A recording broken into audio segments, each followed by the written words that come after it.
Good evening, ladies and gentlemen, and welcome to the December 18th meeting of the Lower Providence Township Board of Supervisors. If you could please all rise and join me in the pledge. Pledge allegiance to the flag of the United States of America and to the republic for which it stands, one nation, under God, indivisible, with liberty and justice for all.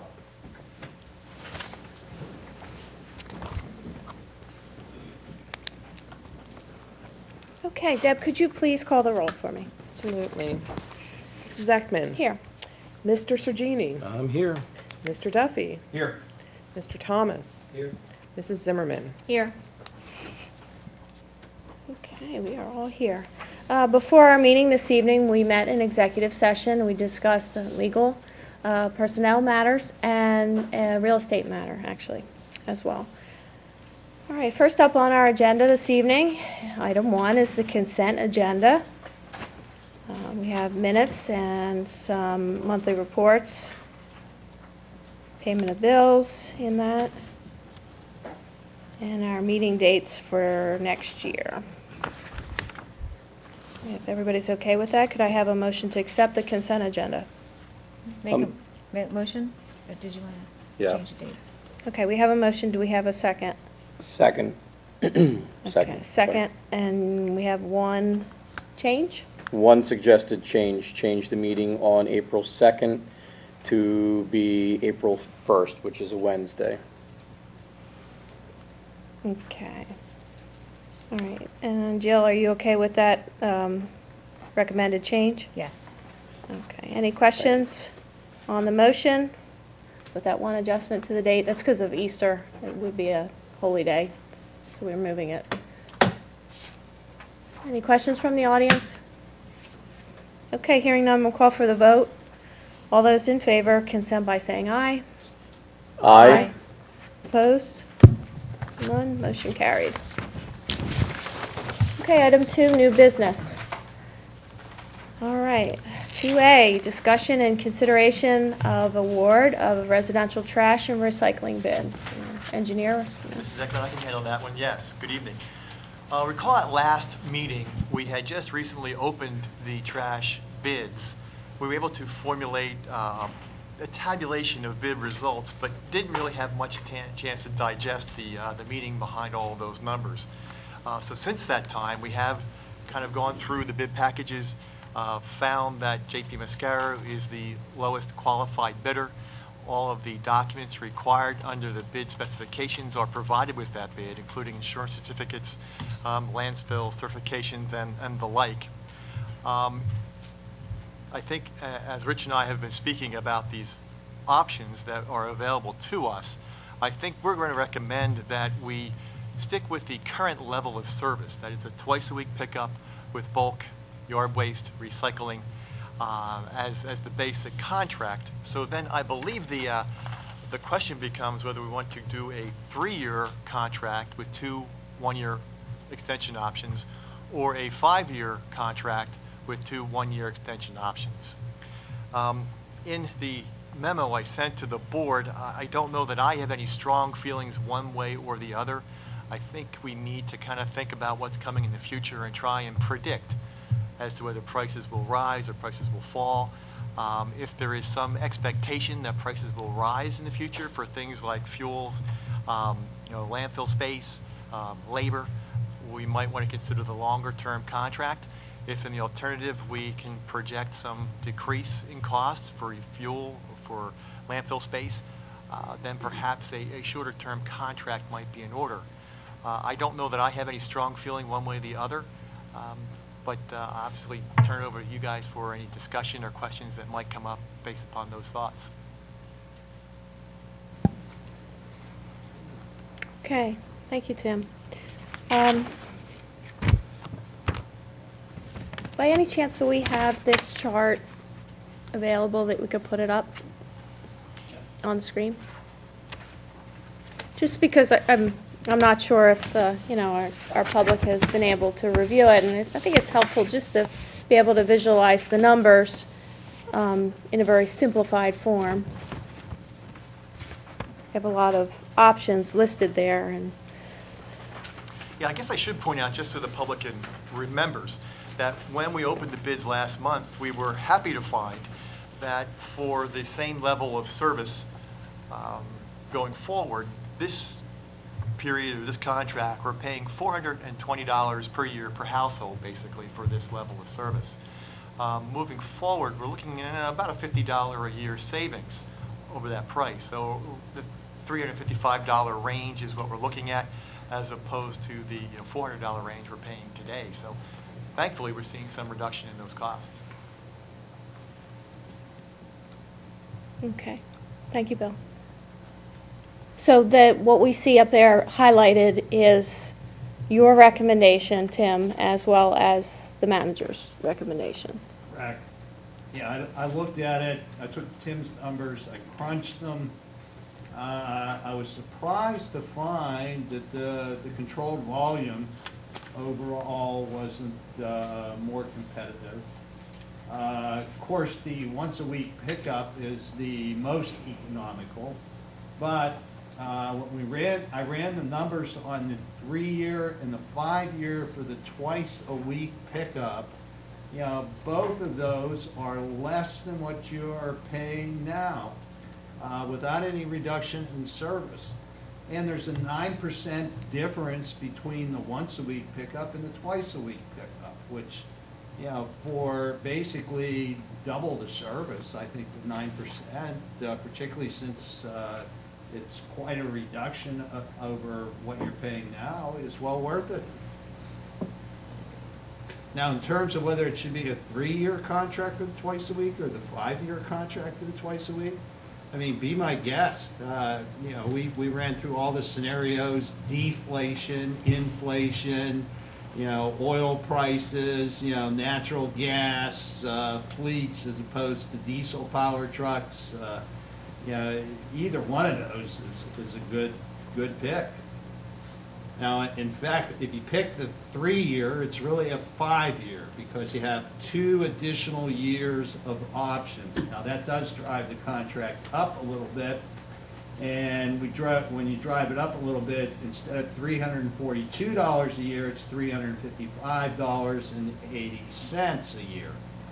On the 5-year contract, the base amount is $357 a year, which is reflective of the fact that they're predicting, you know, what their costs are going to be over 5 years. So it's going to be a little higher associated with that because there's risk on Mascara's part. If you average in the additional 2-year option, you're looking at $373 a year on average. So right now, you're paying $400.20. So both of those options, maintaining the existing service you have, are less expensive than what you're paying now. So it's a win. Either one's a win-win.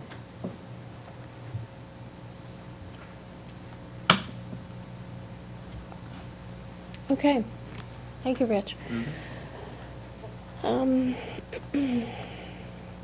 guess we could start with some thoughts from the board, unless you want to open it up to a recommendation and put a motion out there, and then we could do questions after that. Well, thank you, Colleen. I took some look at the numbers, and I think the way that the bids break down, the 5-year contract is $29.79 a month per household. If you take the 3-year contract with the 2 option years, and you count in those 2 option years, it's $29.65 per month. So basically, you'd be saving 14 cents if you went in per month. If you went to the 3 years versus the 5 years, but at least 5 years, you lock it in then for the 5 years. So, you know, my recommendation, my thought process is to go with the 5-year contract, keep the price low for the residents over the next 5 years, and then you still have the option for the 2 years on the 6th and 7th. If they're good prices, or if not, after 5 years, you can open it back up, take bids, and if the bids don't come back, you can still then lock in the option years. I agree with the 5-year option. I agree with that. And this would be for twice a week. For twice a week. Twice a week pickup, once a week recycle, same bulk, and leaf waste 1 day a week, The yard waste. yard waste. Jill and I are completing our third year on the board tonight, and I can't recall having the option or opportunity really in 3 years to vote for anything that would maintain the same level of service at a reduced cost. And as Patrick said, the 5-year really gives us the option for 7. So looking out 7 years, we have the option to continue to provide the same level of services to our residents at a reduced cost, which is really remarkable, potentially for the next 7 years. Well, I appreciate all the effort you put into crunching the numbers, and I understand the argument for the twice-a-week pickup. I just wanted to point out a couple of things. As you know, I support the controlled volume approach. For one thing, it does one of the main reasons we did this type of trash collection, which was to reduce the number of trucks on the road, and it literally cuts it in half because you have once-a-week pickup instead of having trucks out twice a week. And going with the same level and the same plan that we have now basically continues to burden the people who use the service the least to subsidize the people who use it the most. And I think the controlled volume is more fair across the board to the residents. It's a little more difficult to get used to, but I still think it's the best plan as far as providing a relief to the people who only need once a week one toter, and still provide the service level that people need who use 2 toters a week. So that's my reasoning behind that, and I would like to put it out there and hope that members of the board might agree.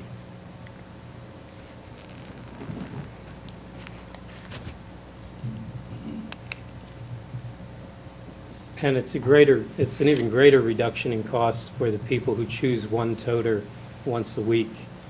It's even less money than any of the options they're discussing now with twice a week.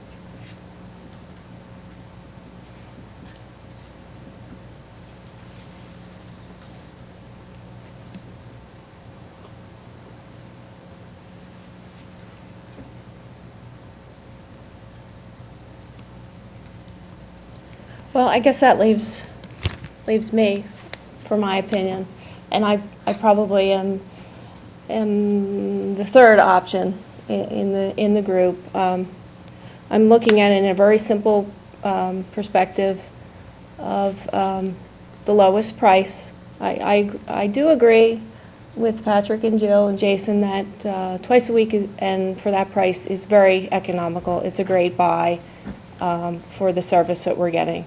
But there are residents that do not need that, and I am leaning towards sort of the bare bones, bare minimum for the lowest cost of once a week pickup for the 3 years. And if it's something that we wanted to add an extra 2 years at that point after the 3, we could. But I'm aware of too many residents that do not need the twice a week pickup, and any amount of money that they can save in their trash bill, tax bill, whatever it is, would be very helpful to their economic situation. So that's why that would be my preference. But I do agree that the option of twice a week at the $342 or even the $357 is certainly a very good deal, and it's absolutely less than we're paying now. So this process of sending it out to bid and looking at it very thoroughly and in depth has proved to be beneficial to our residents, whatever we should decide here. So with that, I guess if somebody wants to put a motion on the floor, then we could open it up to questions from the audience. I'd like to make a motion to approve the 5-year contract with twice per week pickup. I'll second that motion. Okay.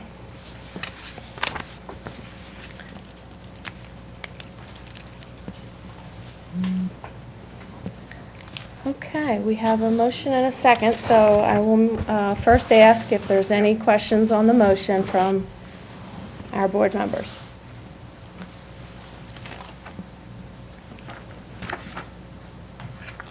Okay, so now I'll open it up to the floor. If we have any residents that have questions on the motion that's put forth, we'd like to hear them at this time.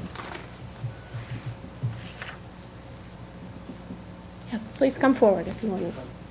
Madam Chairwoman, Al DeGennaro, I'm Deputy General Counsel for J.P. Mascara & Sons. I'm not a resident, but I just wanted to, first of all, say I'm here on behalf of our company. We appreciated the opportunity to serve the township over the last contract and the last few contracts. We're excited about the opportunity to continue to service the township. Obviously, we'd like to have the 5-year contract. I think your fellow board members hit the nail on the head with regard to their comments. The 5-year does give you the benefit with after the 5 years with a hedge, whether you want to look and award options 6 and 7 or take a look at what the pricing is. And I just wanted to applaud the township and the staff because you did put together a thorough and detailed set of bid specifications, and obviously the time and effort paid off, and your pricing now. I've been with the company for 23 years, and I haven't gone to too many municipalities where the price is going down. And frankly, even though I'm a lawyer for the company and I work with our bidding, it's bottomed out. So I really think that even though some things may look like they may go lower, this is probably the beginning where things are going to start to go up, and you're really at a good time to lock in for long term, and I would encourage you to do that. Thank you for your time. Thank you for coming. Any other questions or comments from the audience? Okay, hearing none, we'll call for the vote. All those in favor, consent by saying aye. Aye. Opposed? No. No. Okay, motion carried. Thank you. Item 2B, this is an update and discussion on the Ridge Pike overlay ordinance, and our planner from the county, Sean Metrick, is here to give us that update.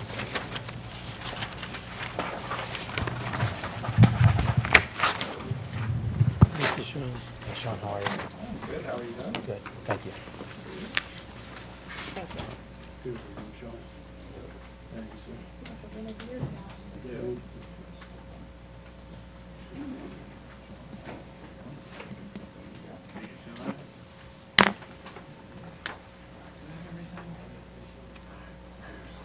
You guys are going to have to share enough for everybody on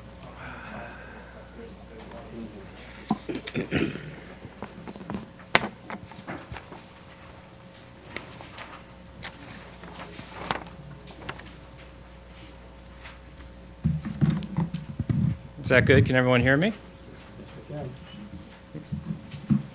Am I authorized to go? You have the floor. Okay. My name's Sean Metrick. I work with the Montgomery County Planning Commission. I'm the guy from the county who's been working with the township now for a little over 2 years.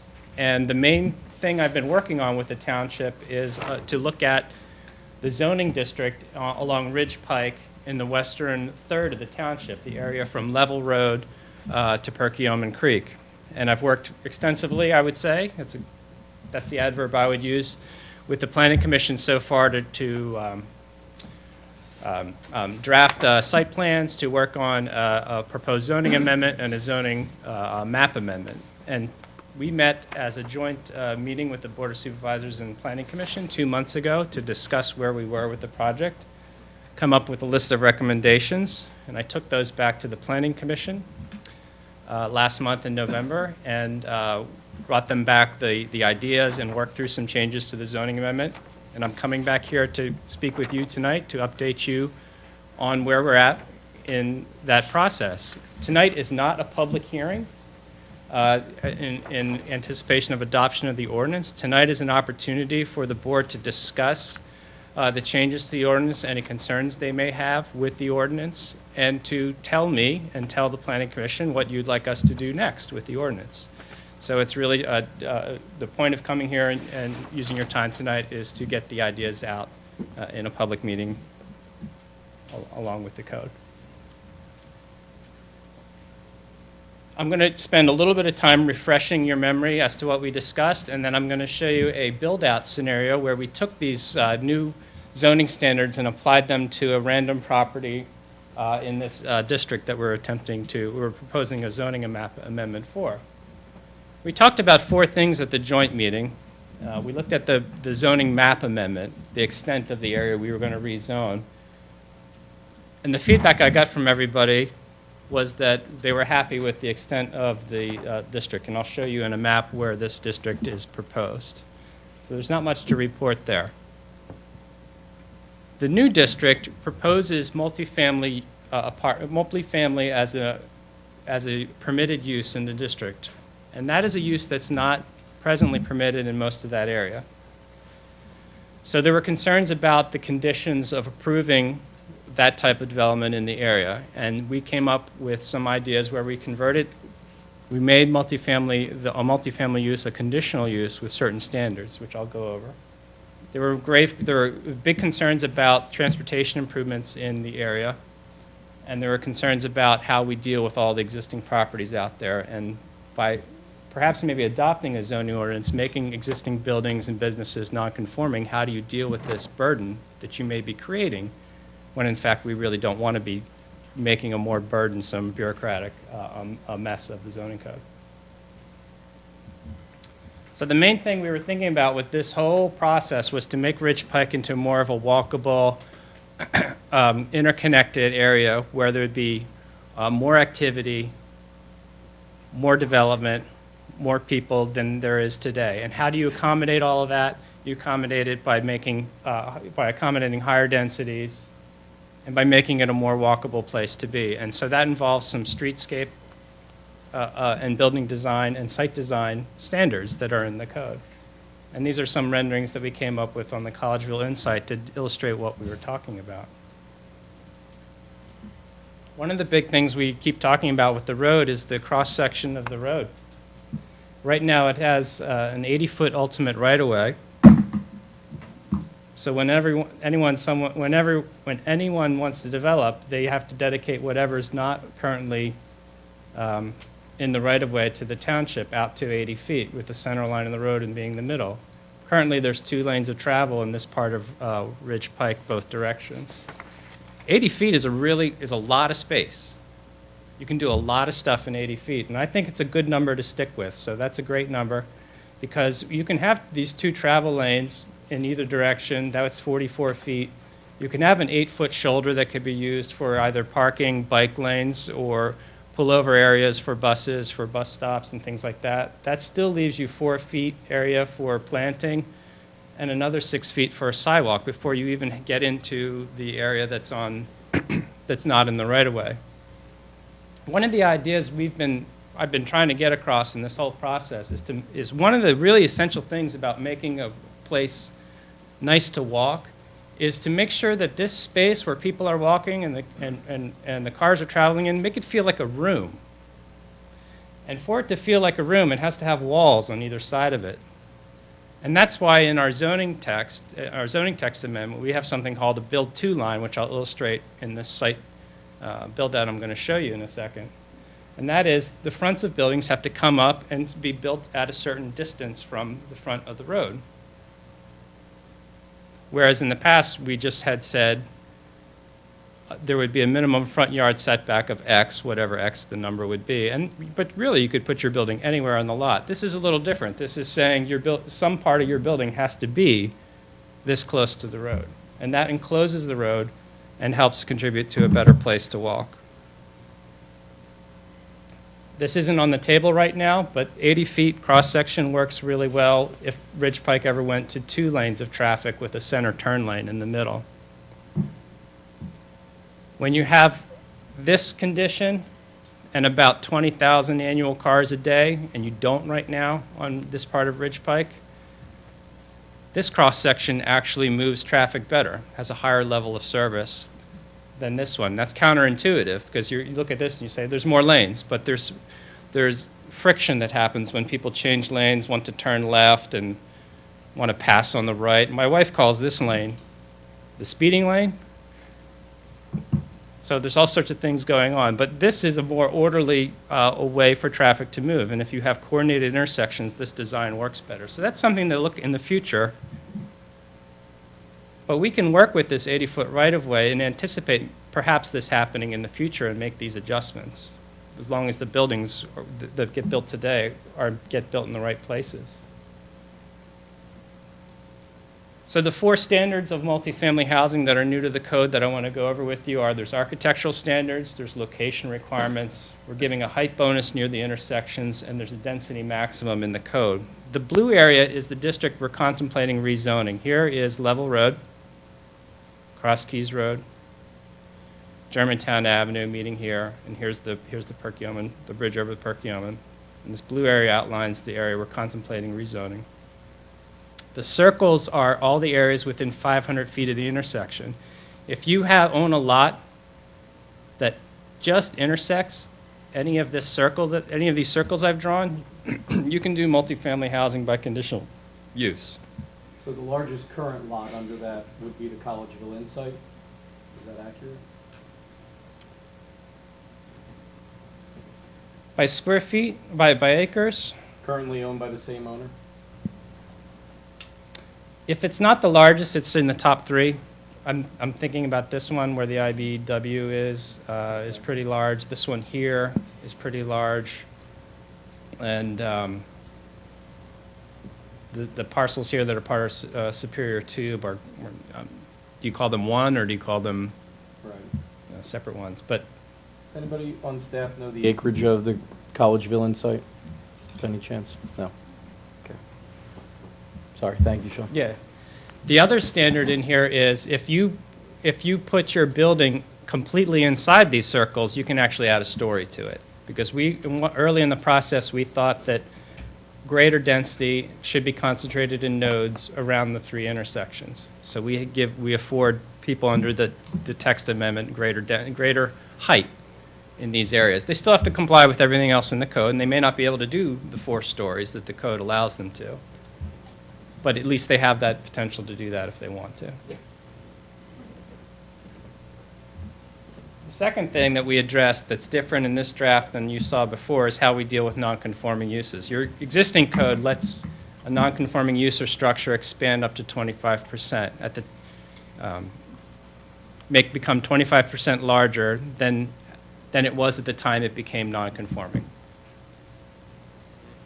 We're going to make the nonconforming process a little bit easier for people that fell into this district.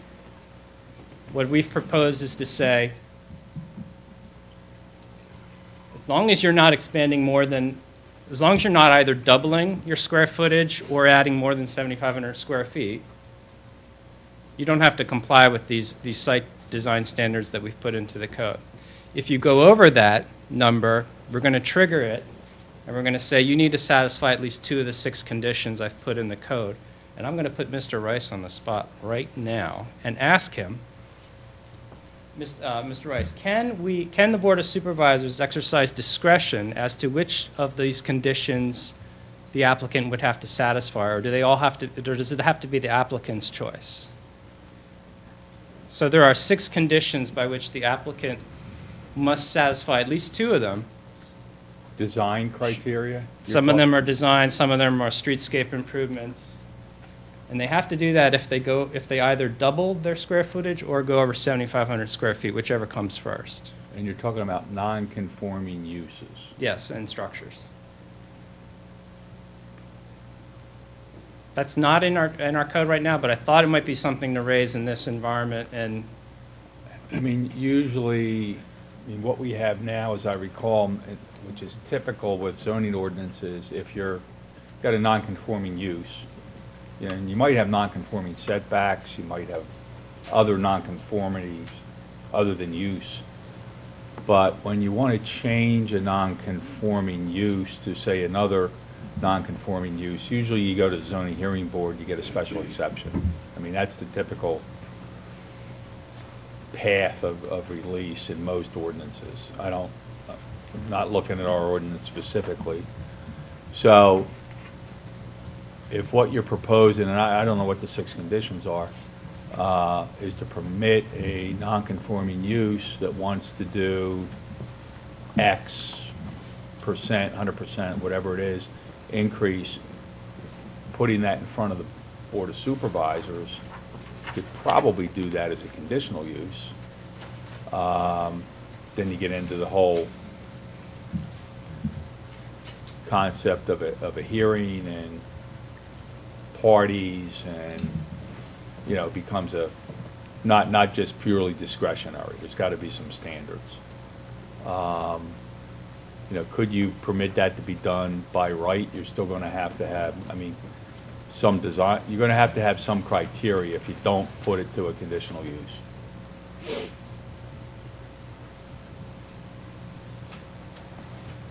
Okay. But, you know, the issue with non-conforming uses, they're protected up to a point. You know, you can't make them go away. Yep. Can't even say that they, you know, could be abandoned. As long as the property owner intends to keep it alive, they can keep it alive. So, so when you say, can the Board of Supervisors' discretion be included, I guess I need to know how you defining discretion?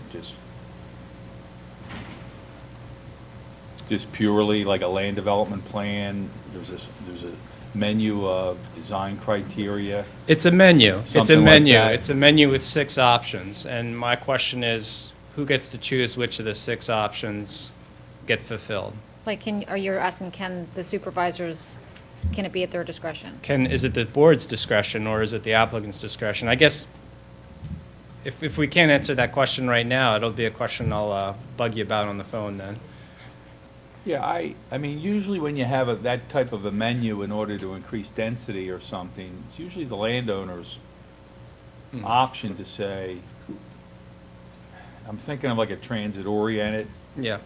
type of a zoning ordinance which says you can increase your density if you put a bus station near here, or if there's a rail line close by, you can do X, or, you know, you have to there's got to be a public transportation component. So, but usually, unless you put it into a conditional use application, it's usually the landowner's option if you give them a menu.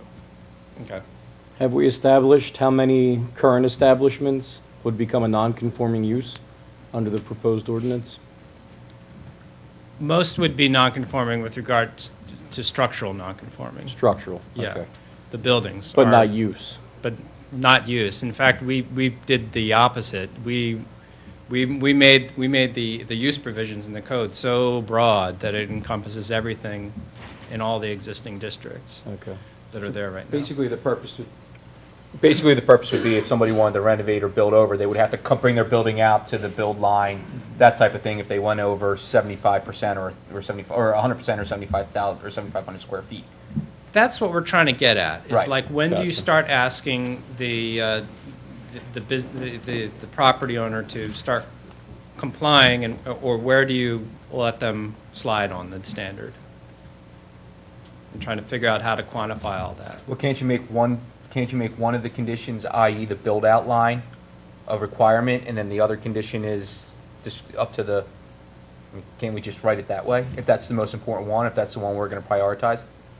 Yeah, we could do it that way. We could make it as a priority list and say, this is the most important, and these, rank them in a way. I've seen that done in codes. Yeah, I'd like to see your list. Okay. You know, Okay. and then you're talking about trigger partial compliance at 7,500 square feet. 75, you mean expansion of 7,500? Yes, not lot area. Expanded non-conforming use. Yeah. If I have a 7,500 square foot building, I can double that if I do 2 of the 6 conditions. So, I mean, is that, That's the basic idea, and it's not, don't get hung up too much on 7,500, it's also doubling. So a small or building, 100%, right? a small building that doubles, that number might not be 75, it might be 3,000. In fact, in my example, I'll show you one that doubles. So it might depend on the size of the lot, too, how much you can expand it. Sure. Small lot, bigger lot. Okay. And obviously, if there was demolition on the lot, and you started from scratch, you'd be looking at it as if it were starting in full compliance with the zoning code. Well, wouldn't it be a case of, to answer your question, that if a property is located within the designated circled intersections, and they have the requisite incentives that they may pick out of the ordinance and enumerate, then wouldn't it be at the board's, final decision or discretion as to whether or not they can apply, whether we believe that they can properly apply those as incentives that qualify them for the development in those districts whereby they could increase their nonconformity. That would only be for multifamily dwellings. Yeah. Yeah. Right. If it's in those circles, otherwise it would be any other business. Yeah.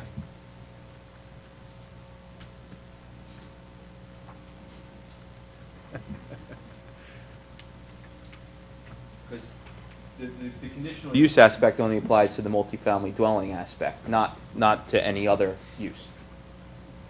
Yes. Presently. Yeah, that would give more But- board discretion if it was a conditional use. And I think that's where I'm going with the gist of your comments, John, is Yeah. that we should look at that trigger as a conditional use process. Right.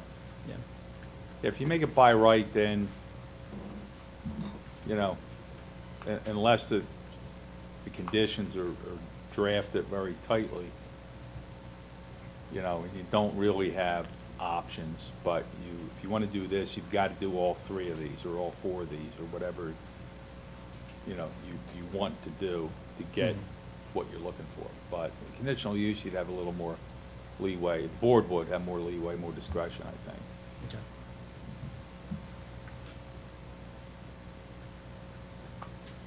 Good. Well, what I want to show you next is a site build out with the standards of the code and how these kind of work in a kind of real life example. I chose this lot randomly, 3818 Ridge Pike. It has two businesses there. There's a one-story garage, I believe, and a two-story on the other side of the building. It sits on exactly 1 acre lot.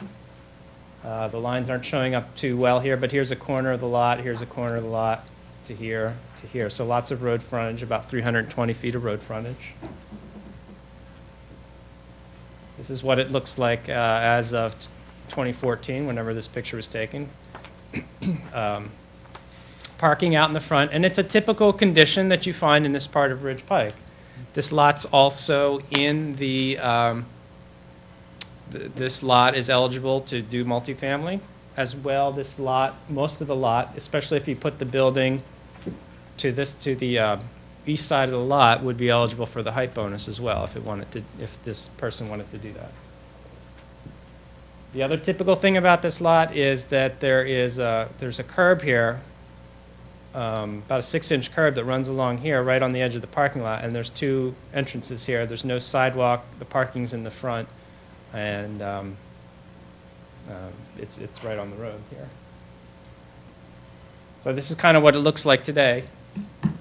And the code sets up this, I call it setting an edge, and this is a really important thing for what I was describing earlier about making things more walkable. There's the shoulder, which your utility poles are actually in the shoulder right now, and that's a problem. The utility poles on the pike, they're on both sides of the pike, and I put them in here in the locations that the best I could figure out where they were. You have the green space right here inside the shoulders, you have the sidewalk, and then this yellow space is that build to line I was talking about.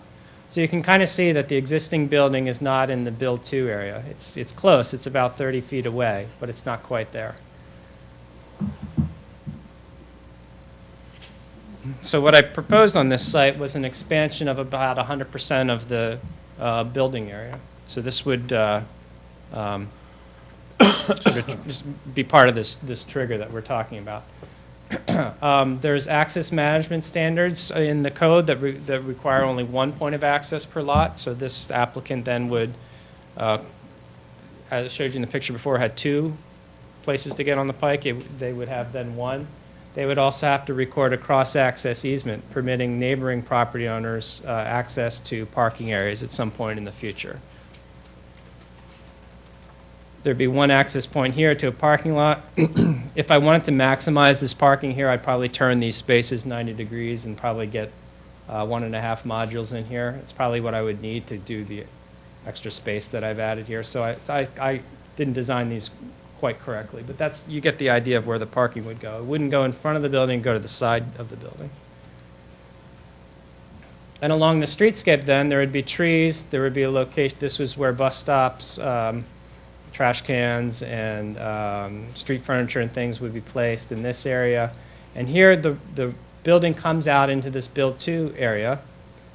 And notice that the first floor of the building area has a lot of transparency in the first floor. So there's a transparency standard for building design on the first floor, which most retail spaces do anyway. This is sort of my real quick and dirty way to show you where the standards are headed in terms of the simple things they're trying to accomplish. It's also allowing a use that isn't presently permitted anywhere in the district. It's allowing it within 500 feet of the intersections. That use is multifamily. That's a popular use. We see multifamily housing is doing well in the county in the last 3 to 5 years.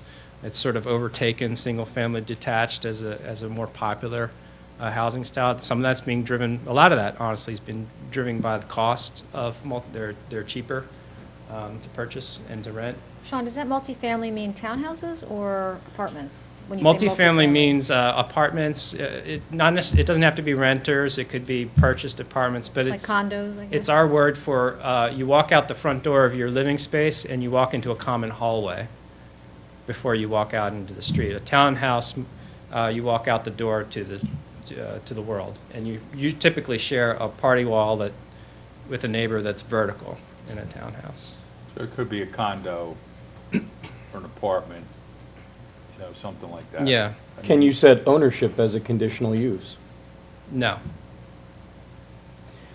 So we're looking at a situation where recently we've had multiple builders come before us with townhouse developments proposed in this general area. And now we're opening potentially the door for multifamily dwellings, which could be apartments. So we're in effect taking this area and potentially making it the most dense area of Lower Providence. Much denser than it is today.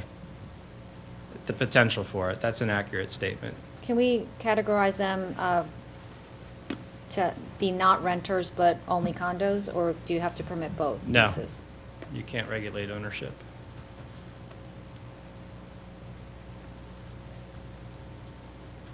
Correct. I saw your conditions for multifamily dwellings, and I believe there were 4 of them. There was a slide a little bit back from there.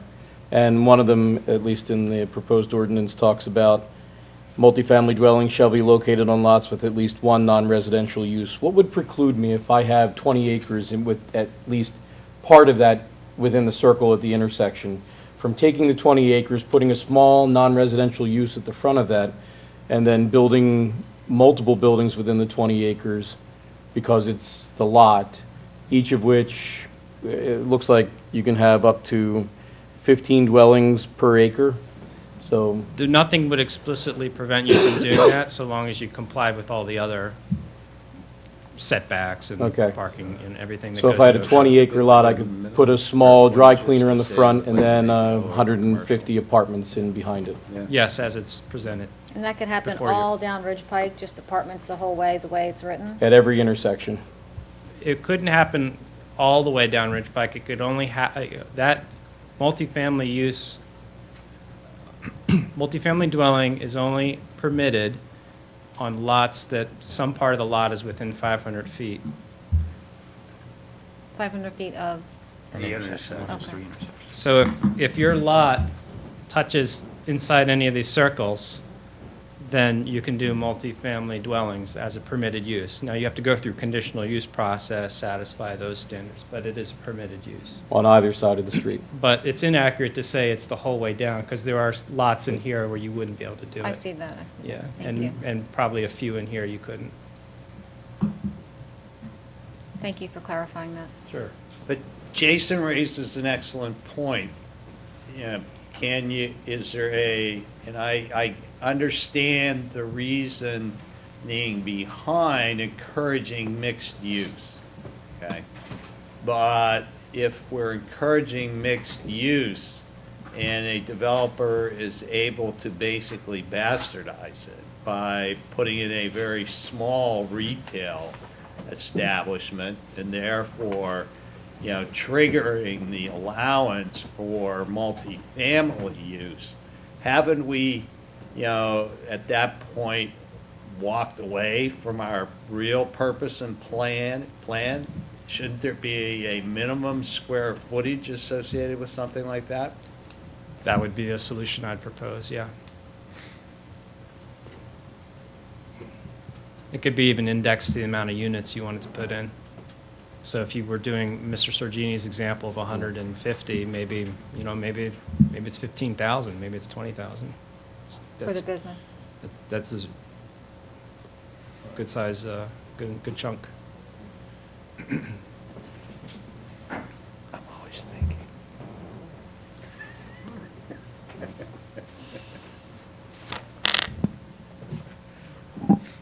Now, Sean, at our joint planning commission supervisor meeting, we had some feedback from developers that have some interest in the township and have looked at it. And they had some interesting comments about residential over retail. And basically, they flat out said that it's not something that they're doing because it doesn't work. So allowing for that type of use in this zoning, are we just encouraging something that's not going to happen? If maybe we don't want it to happen, but is it unrealistic anyway? I'm pretty sure if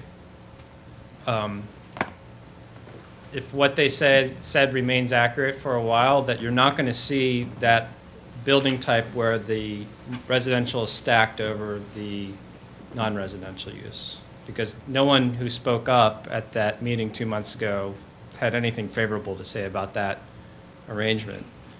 But in separate buildings on the same lot, I thought that was what they were hinting at as a more acceptable way to integrate non-residential and residential. Yeah, in fact, I asked the question, because Colleen's correct, they had indicated to us that it wasn't economically feasible for them to do it because nobody really wanted to live over top of retail. And then I said, but are you opposed to a mixed-use concept? And they said, no, they weren't. But if it's going to be, the apartment over the retail, they said that just won't work. I think that's accurate. So Sean, you'd have a office building or some retail out on the build-to line, and then behind it, or on the same lot, you would have a second building, or maybe it's connected in some fashion, but that would have the multifamily units in it. Yeah, and I've seen some concepts that explore that possibility, yeah. Instead of having an upstairs and a downstairs. And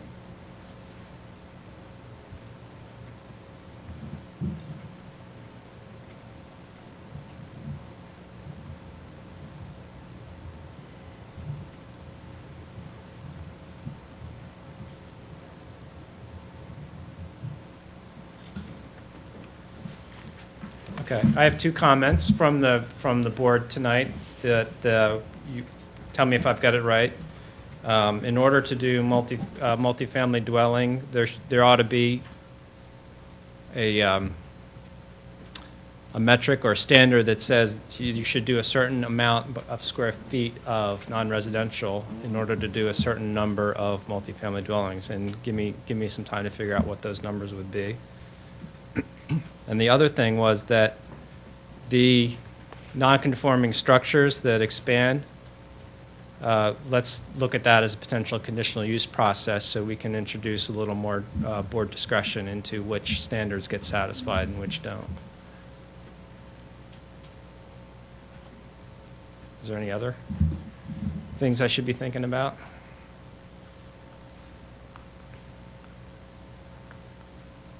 I do like the concept of the build-out line. So, Yeah.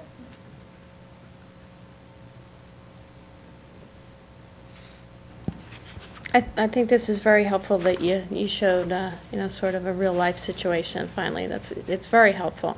I see certain circumstances where this is the intent to move buildings closer to the roadway line, and sometimes they get a little too close. And so being cognizant of that pedestrian experience, I think you're right on, and making sure that there's enough space for that. There's an example over in Upper Merion on the corner of Allendale and 202. I think it's a new AT&T building, and I don't know if I'd walk on that sidewalk because of the 202 traffic. There's nothing, there's no landscaping in between you and Route 202.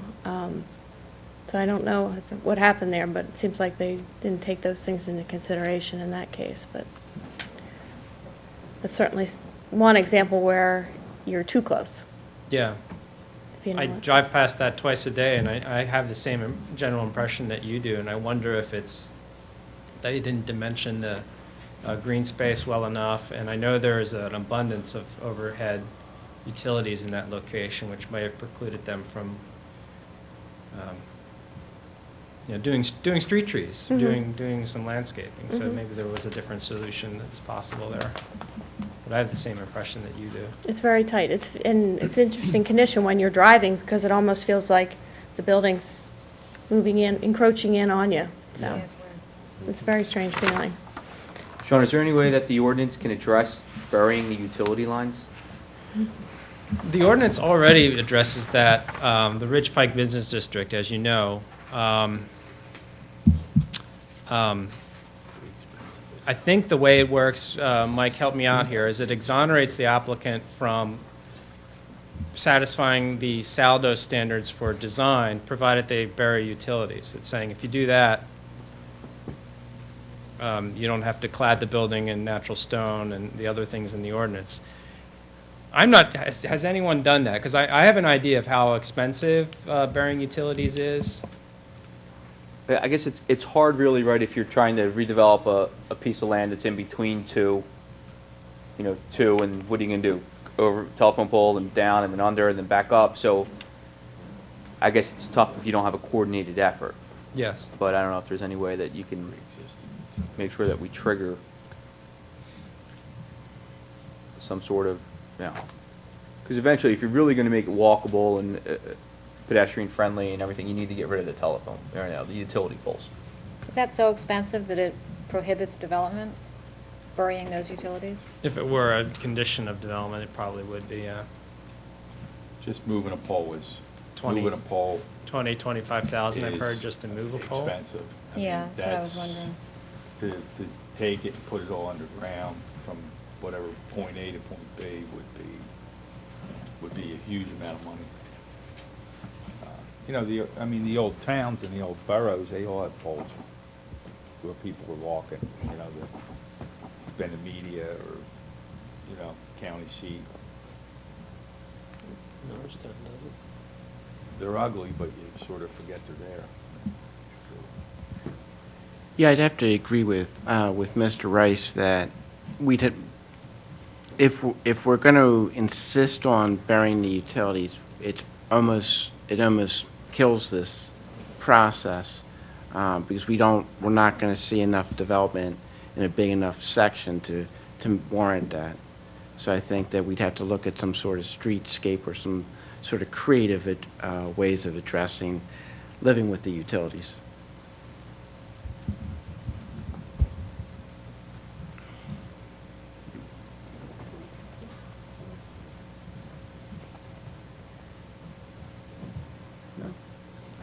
Okay, Sean, so what's next then? You're going to go back to make your little adjustments, and will you talk to the Planning Commission again and come before us, or we're getting close to a final version? We are close to a final version, and that's what I would do next. Okay. Is that what the board wants me to do?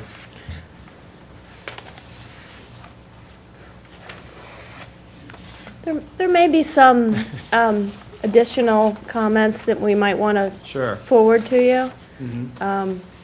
If you have process considerations too, we can communicate and figure out how to get from here to the end. I think that's the way we can do it. Move forward to you so that you can keep moving, and you don't have to keep coming in to see us, but it's definitely at a point where there's a lot of substance to really start to look at it and in depth. And we know you've done a lot of work, and we appreciate it. So, thank you. Thanks, Sean. You're welcome. Thanks.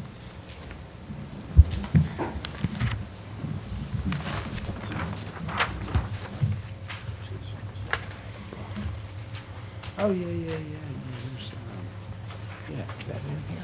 Yeah, it's in there. Okay. It's in your stuff. I get it.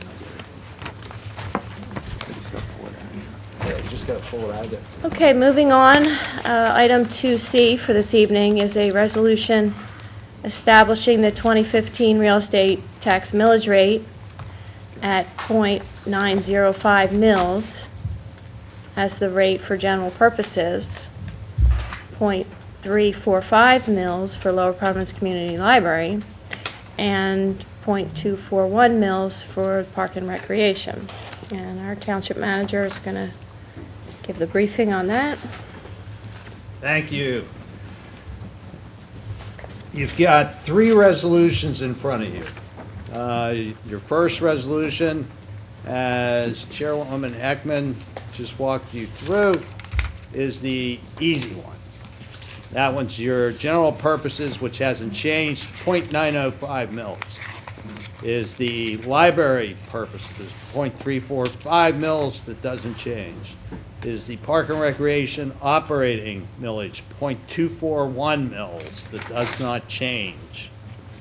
The second resolution you have in front of you is a tax increase from .101 debt service mills to .276 debt service mills, for an increase of .175 mils, or $29.33 per household. The last resolution that you have before you adopts officially the 2015 budget in its entirety. That 2015 budget includes the increase for the debt service.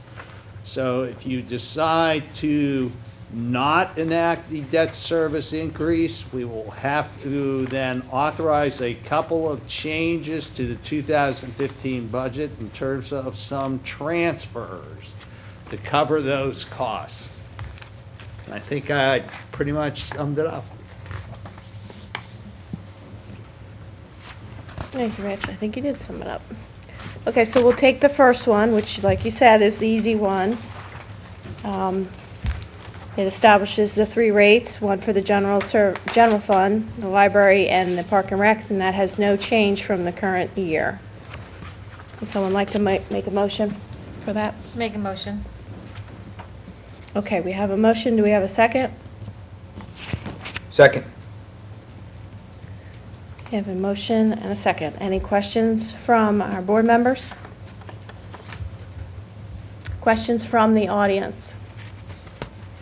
Okay, hearing none, we'll call for the vote. All in favor, consent by saying aye. Aye. Opposed? None. Okay, motion carried. All right, the next one, the more difficult, is a resolution establishing the 2015 real estate millage at a rate of .276 mils, I should put my glasses on, for the Lower Providence Township Debt Service Fund. So this is the one with the increase. I will make that motion. Okay, thank you, Jason. We have a motion. Do we have a second? Second. Okay, motion and a second. Do we have any questions from the board on this motion? Comments? Okay. Questions from the audience? Yes, please come forward if you would.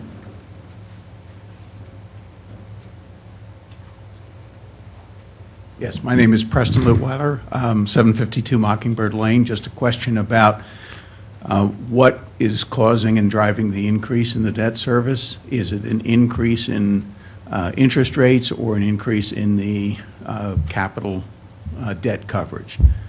Sure, I think our manager could clearly explain. It's not quite as cut and dry. Yeah, it's not quite as cut and dry as Colleen says. The township over the years has acquired a golf course, which is old debt. When it acquired the golf course, it never put it under the debt service tax. It's been paying for it out of the general fund for years and years at about $152,000 a year. The other debt is debt that we acquired back in 2013, which was associated with road resurfacing, associated with the purchasing of a public works truck, police cars, and new servers for the township. That debt service is currently being paid under the unrestricted capital reserve that the township has. And as the township continues to pay that debt, of course, it will deplete those reserves. So what this is it's a allocation of both of those debt services to what I consider and have recommended to the board to the debt service tax fund, which is really where it should have been to begin with.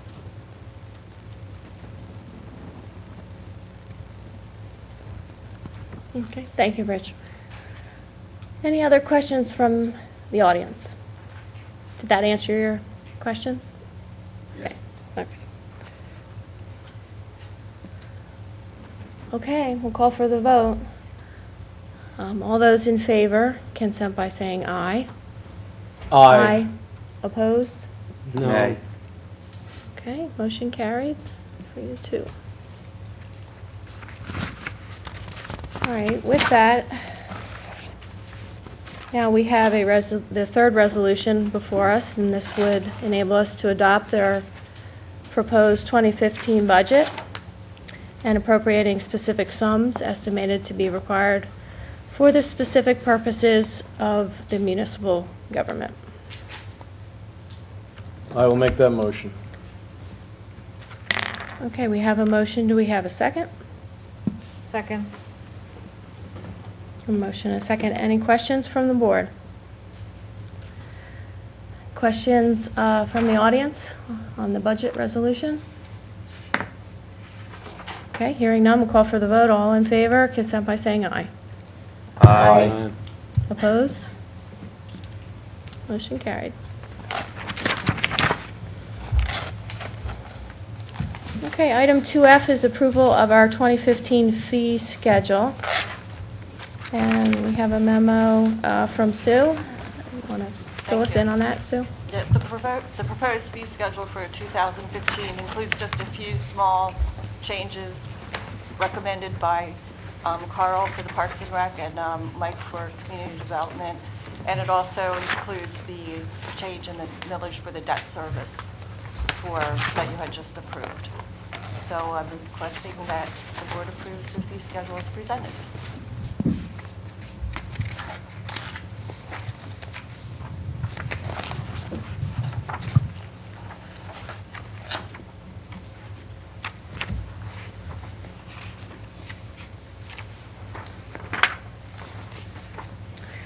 Okay, I would just ask at this point, if Mike, if you could just run down, since there doesn't seem to be too many, since we've discussed some fee issues throughout the year from your department, maybe you could kind of enlighten us as to what you're proposing for next year. Sure, thank you. These are really a certain amount of cleanup stuff. We do have some new programs that I'd like to bring forth, but we need to have the ordinance subcommittee get together to do that. So again, these are pretty much, this is a little bit more administrative than those are. With the one caveat, I guess it's item 4 on the memo. A couple of meetings back, we had a concern raised by somebody that was saying that when we come out to inspect a property on a resale, and we determine that there is a problem with a sidewalk, we are requiring them to fix that sidewalk. At that time, they're already obligated to pay for the inspection and that type of thing. What we had been doing was putting it in as kind of a standard $150 fee for road opening permits. What we, John Primus and myself have consulted, and we looked at what we could get it down to in terms of cost at that time. And so what we are proposing is basically a line item to, in a sense, make a option for sidewalk repair, because we want people to repair the sidewalks properly, not do the feathering in that was discussed, but to do it at a minimum cost. So what we came up with was a minimum cost of $50, which would include all the components of the inspection, the administrative part, the inspection part, and all, and that would encompass up to 5 blocks. So to simplify that, basically, if somebody were to do a sidewalk repair, they would obtain a road opening permit, but instead of the full $150 fee, which is typically charged, we would only charge them $50, which would cover the cost for the public works inspector to come out, take a look at what they're doing, and we would, in a sense, facilitate the maintenance and repair of the sidewalks as we think we need for the community. The other items on the list, there's some just kind of consistency in terms of labeling to get it all under community development so that it doesn't look like such a hodgepodge of departments. The other piece was, I think that first item was about roofing. We have line items in there which were acknowledging items that we weren't really inspecting for, so let's just take it out and simplify the fee schedule. And that's, those are the changes I'm recommending at this time. Okay. So this is still a work in progress, then we'll address those bigger. The bigger items, the bigger sure. items, okay. Yeah. Excellent. Okay.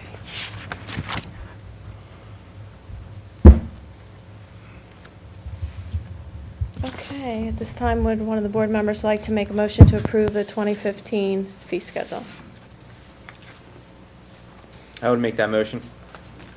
A motion, do we have a second? Second. Motion and second. Any questions from the board? Questions from the audience? Hearing none, I'll call for the vote. All those in favor, consent by saying aye. Aye. Opposed? None, motion carried. Item 2G, discussion and consideration of field leases with the Methacton United Soccer Club and the Methacton Warriors Youth Association. And our solicitor will bring us up to date on that. As the board might recall, this past summer, we discussed and the board authorized me to begin to prepare 2 new leases for the youth football program and also the soccer program. Both of those leases were due to expire at the end of this year. We tried to make both leases virtually identical in terms of what their obligations were. These are both 10-year leases that would commence January 1st, 2015 through 2024. I prepared some drafts. Carl had a fair amount of input on this and then distributed these to the 2 organizations. We got some feedback from both organizations, and all of their, really not many changes from what we started with, but this reflects what they're currently, what each of them is doing at each of the fields, and it's $1 a year. Do we have their $1 yet? January 1st, we'll have their $1, hopefully, and they're ready to go. I mean, I don't know that there's any issues since they last looked at these, Carl. And this makes both of them consistent. You had sort of a letter agreement lease, and then the other one was a lease purchase, which wasn't really a lease purchase, it just was a lease. So they're on the same schedule now, 10-year leases, and recommend that the board approve it, unless you have any questions or issues with it. Thank you, John. We're very fortunate to have such well-organized and, hardworking youth organizations that use our property at little or no cost to the township, really. And the improvements that have been made out here to the football field and to the soccer field down near Redtail are really at our residents' expense and hard work and effort and blood, sweat, and tears. So these agreements, I think, are well-deserved, and happy that we finally have something consistent and fair. Okay, at this time, would someone like to make a motion to accept these two leases in front of us? Make that motion. A motion, do we have a second? Second. It's a tie. Patrick. Any questions from the board? Any questions from the audience? Hearing none, we'll call for the vote. All in favor, consent by saying aye. Aye. Opposed? None? Motion carried. Item 2H, appointment of Michael Deal as a deputy tax collector. And Kirsten Deal, our tax collector, you're here to kind of give us a little briefing, so understand your proposal.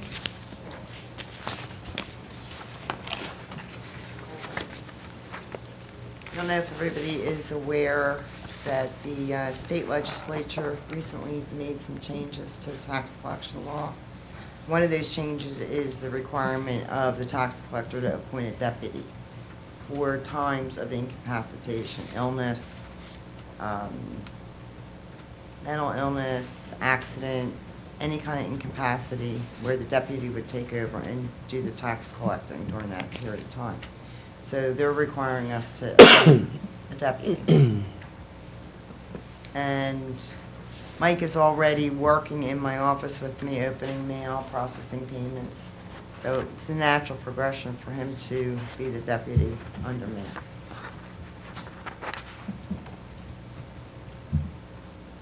Any questions? Kirsten, do you have to then have your deputy bonded as well? Well, I was just looking over this paperwork, and I believe when I sent it to Rich, this was attached. There's some question as to whether they actually need to be bonded or not, because technically, no matter who the deputy is, the tax collector's still responsible.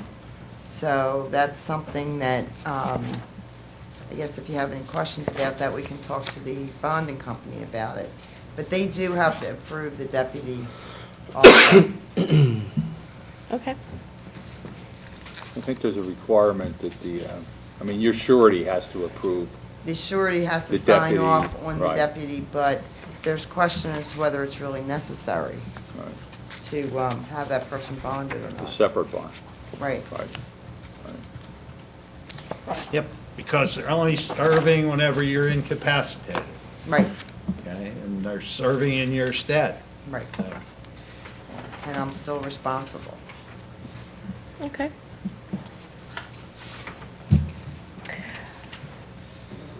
All right, if we don't have any questions, if someone would like to put forth a motion to approve this appointment of Michael Deal as our deputy tax collector for... Will we have to do this every year, Kirsten, or I would think probably every 4 years. with your term? Every time I'm re-elected or tax collector Okay. elected, then you have to appoint a Okay. deputy. Makes sense. Or if it changes. Mm-hmm. Okay. I would make that motion to appoint Michael Deal as the deputy tax collector for Lower Providence Township. Okay, we have a motion. Do we have a second? Second. Motion and second. Question on that motion? Question from the audience on the motion? Hearing none, we'll call for the vote. All in favor, consent by saying aye. Aye. Opposed? None, motion carried. Okay.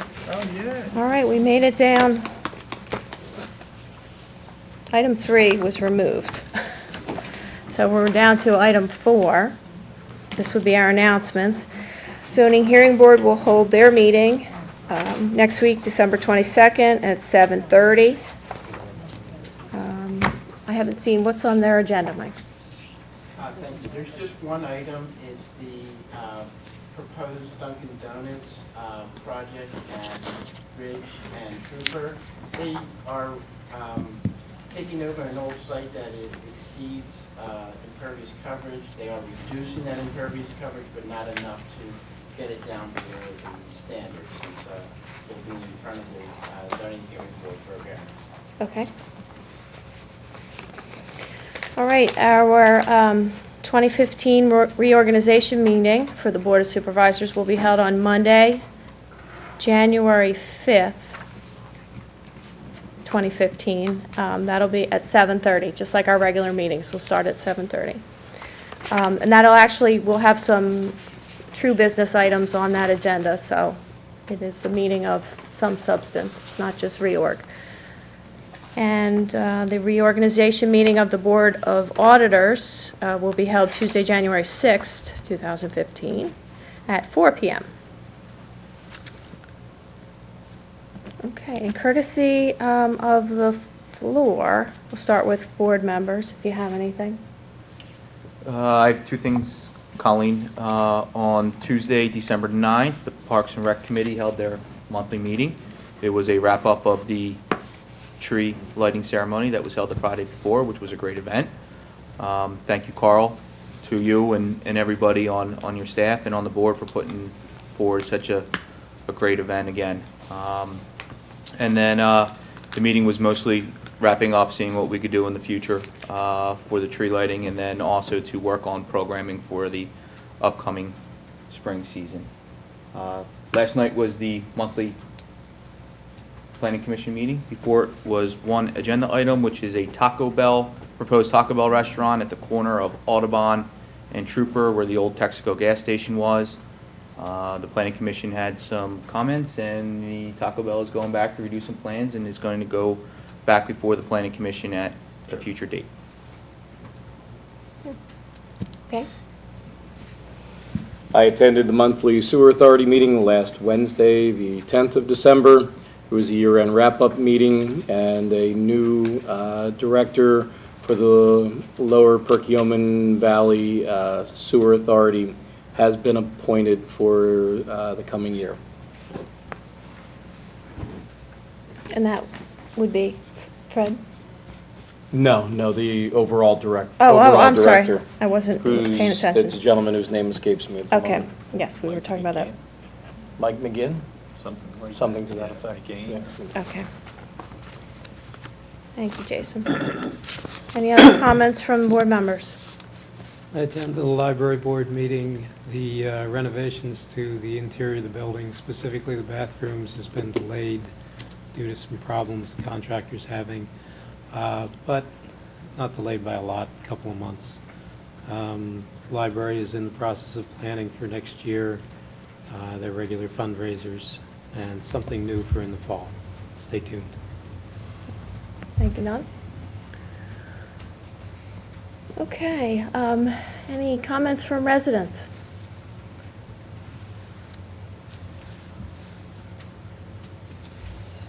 Okay, at this time, I'd like to just thank all the staff and my fellow board members and residents for a very wonderful 2014. Just to wrap it up, it was I think a very productive year. It certainly went very fast for me. I don't know about you guys, but this has flown by after finishing up 5 years on the board. For me, this has been, I think, the most productive year I think that has come through. So I hope everyone has a wonderful holiday, and I wish you all a very healthy and happy New Year, and hope to see you in our January meeting. And so with that, we'll call for the adjournment. I have one other item. Sorry, Rich. I'd like to congratulate the Township for receiving first place in the PSAT's Annual Communication Award. Denise Walsh is the heavy lifter on that, and Denise is in the back of the room. I think that we ought to thank Denise for all her hard work.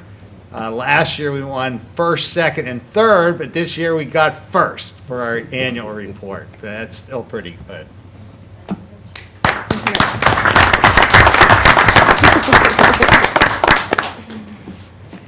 Denise has a long track record of winning awards and keeping our residents in tune to what's happening, so we do appreciate the work she does every day. And now we've embarrassed you totally. So.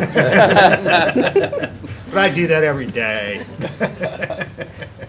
All right, now we'll call for the adjournment. Motion? We have a motion, we have a second. Second. All in favor, consent by saying aye. Aye. Motion adjourned. Come up and say a few words.